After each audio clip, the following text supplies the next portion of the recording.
Here's preparing a Zen garden. Small Buddha statue, the standing one. Here you can see. We have taken the rock earlier only. That's a small monolith, as you can see. Just placing it here. A Japanese lamp. That's very important in Zen garden. It is all in pieces, so you can lay them together with ease. Not at all a problem. You just have to place them together like this. The fountain, as you can see, with a simple mechanism. The pump is there. You just have to place the rock here. That's it.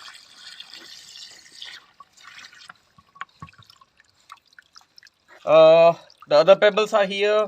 Some more monoliths. The green grains out of the puja.